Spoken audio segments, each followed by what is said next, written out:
নিঝুম রাতের প্রহর। বাংলার এক প্রত্যন্ত গ্রাম, যেখানে বাঁশঝাড়ের মাথার উপর দিয়ে চাঁদটা যখন হেলে পড়ে, তখন চারদিকের ছায়াগুলো যেন জীবন্ত হয়ে ওঠে। গ্রামের শেষ প্রান্তে আরিফ সাহেবের পুরনো আমলের চুনকাম করা বাড়িটি যেন একাকিত্বের প্রতীক।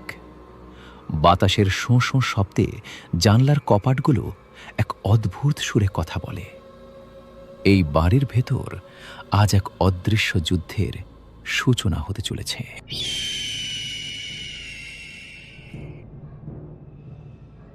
দেখ তো মা, রাত কত হলো?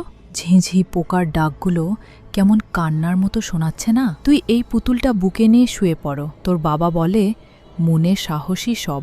তুই যদি ভয় না পাস, অন্ধকারও তোকে ছুতে পারবে না। মা, তুমি যখন পাশে থাকো তখন অন্ধকারকে বন্ধু মনে হয়, কিন্তু তোমরা যখন পাশের ঘরে চলে যাও তখন এই দেয়ালগুলো যেন আমার দিকে এগিয়ে আসে।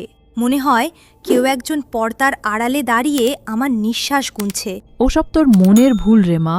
এই তো তোর শখের লাল ফ্রক পরা পুতুল। কত যত্ন করে এটা তোর বাবা সহবা শহর থেকে এনেছে। এটা তোকে পাহারা দেবে। চল, এখন চোখ বোঝ।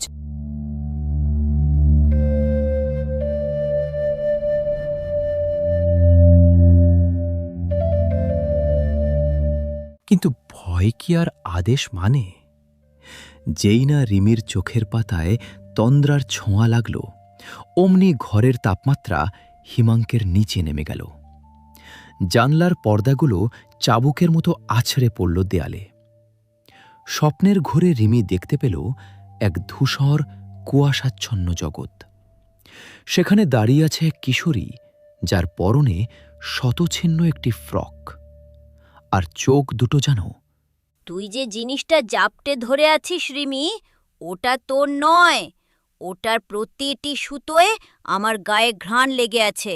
ওটা আমার মা আমাকে দিয়েছিল যখন আমি ব্যথায় কাতরাচ্ছিলাম। তুই চোর! তুই আমার পুতুল চুরি করেছিস। কালকের মধ্যে ওটা ফিরিয়ে না দিলে আমি তোর সবটুকু কেড়ে নেব।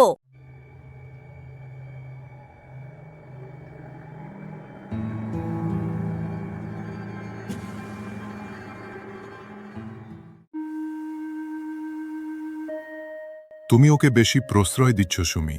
স্বপ্ন তো অবচেতন মনের খেলা। ও নতুন স্কুলে যাচ্ছে, নতুন পরিবেশে খাপ খাওয়াতে পারছে না, এটাই স্বাভাবিক।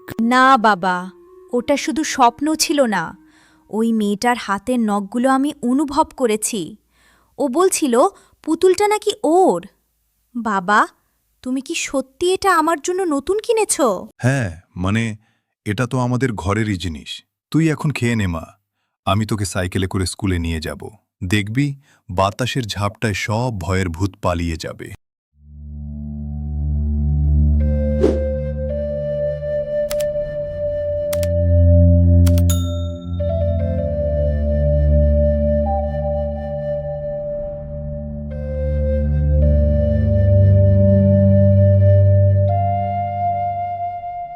দ্বিতীয় রাতটি এলো আরও ভয়ঙ্কর সংকেত নিয়ে।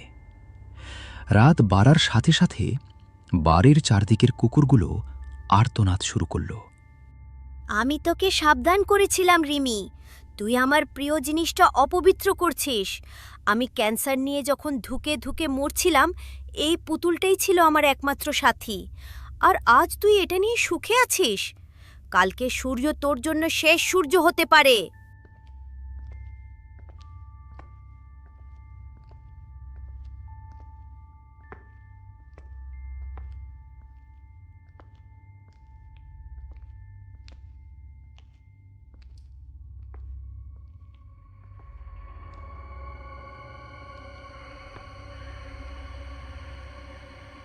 আরিফ সাহেব, এই বালিকার শরীরে যে কম্পন আমি অনুভব করছি, তা কোনো অসুখের নয়।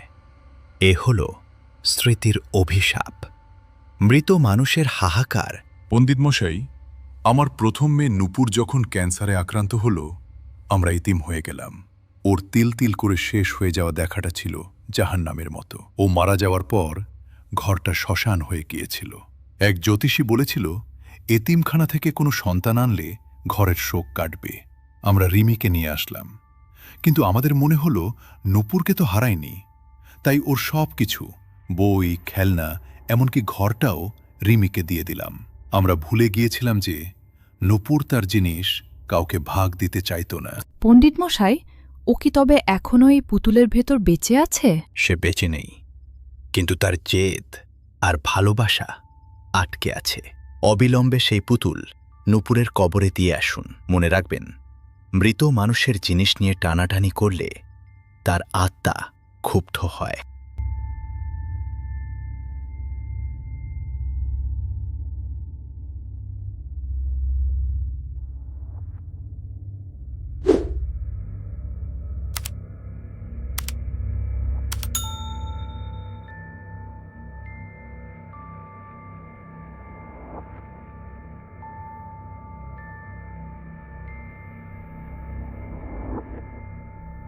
পুতুলটি কবরে দিয়ে আসার পর আরিফ সাহেব ভাবলেন ঝড় থেমে গেছে, কিন্তু প্রকৃতির প্রতিশোধ তখনও বাকি ছিল।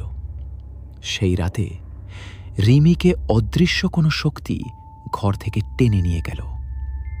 সকালে তাকে পাওয়া গেল নূপুরের কবরের ঠিক পাশেই।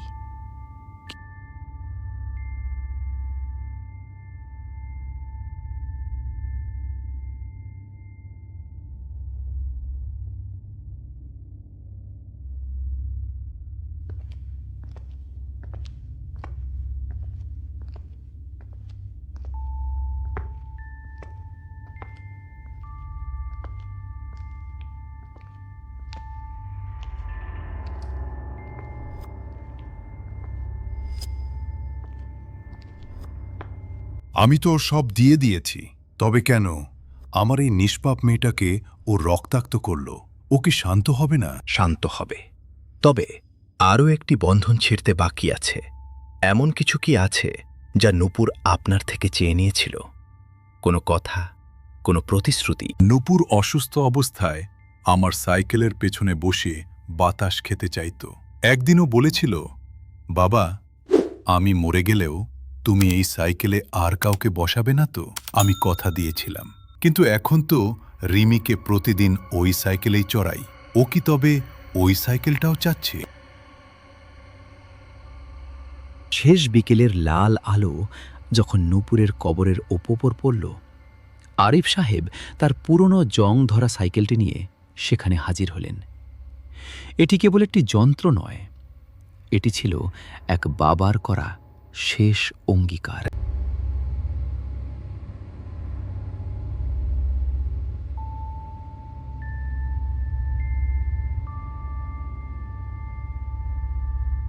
মা নূপুর, তুই জিতেছিস, আমি হার মেনেছি। এই দেখ তোর সেই সাইকেল, আর কাউকে আমি এতে বসাবো না। তুই এবার শান্ত হ মা। তোর ছোট বোনটার উপর আর রাগ করিস না, সে তো কোনো দোষ করেনি।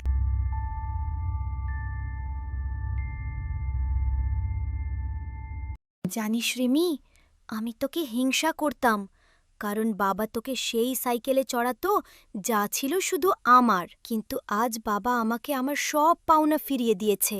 আমি চললাম। বাবা মাকে বলিস আমি ওদের মাফ করে দিয়েছি। রিমি ঘুম থেকে উঠে দেখল তার জানলা দিয়ে ভোরের আলো প্রবেশ করছে। যে ঘরে এতদিন মৃত্যুর গন্ধ ছিল, আজ সেখানে ভোরের স্নিগ্ধতা।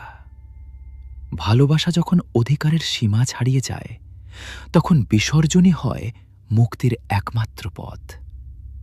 নূপুর আজ মুক্ত, আর রিমি আজ নিরাপদ।